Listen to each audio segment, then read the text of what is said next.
If you go down Public Alley, number 437 in Boston, you'll come to a small door which says that it's the door to the puppet library.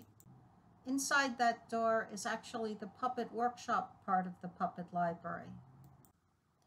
In the workshop are sets of tools and all sorts of materials: clay, paper, cloth, plastic, all the things you need to make large and small puppets. But mostly we deal with giant puppets, parade puppets. The sewing machines are out of the mills at Lowell. This one was my grandmother's. It's a treadle that was electrified back when electricity came in. Very exciting. This is the computer station and business office. Outside groups sometimes use the workshop for builds both large and small.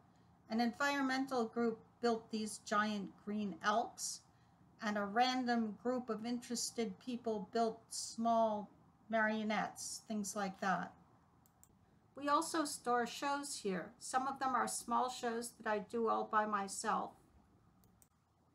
One of them is Miss Mouse's Art Emporium, seen here inside and then outside in the public garden. There's a group of about 8 or 10 people who work steadily with the Puppet Co-op in Boston, doing shows and parades. And there is a group of about 15 to 20 people in New York who work with the Puppet Co-op in New York, doing small shows and big parades and giant pageants. A lot of the puppets in the puppet library were originally made for the first night parade in Boston, or the Halloween parade in New York, or the Lincoln Center Out of Doors Festival in New York. Onwards to the puppet library itself. Next door, down the alley, is the puppet lending library proper.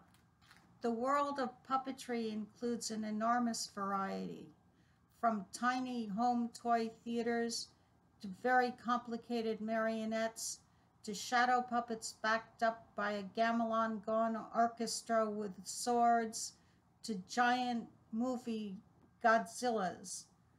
What we have here in the puppet library is mainly human-sized or larger parade puppets. What's more, they look very different in the library from the way they do in their real lives out in the world. Here is the dragon corner in the library, and here they are out in their natural habitat.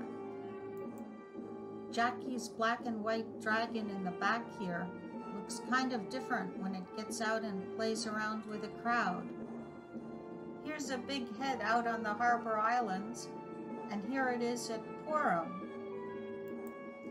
We have small puppets for kids, like these suns, and we have larger puppets like these giant penguins, because sometimes you just need a whole lot of giant penguins and nothing else will do. We have some bad guys for demonstrations, but we have more animals and happy stuff usually. These puppets, reverse engineered from Somalian puppets I saw in a pamphlet, are very good at shaking hands, dancing around with people, and making friends. These are the spirits of the city, and here they are smaller but livelier in the real world. These backpack puppets are about 13 feet tall when they're being worn. They're good to overawe and amaze and begin a parade. People can borrow an entire show's worth of puppets, or they can just borrow a puppet horse and take it for a trot in the park. There's something for everyone. You just have to look.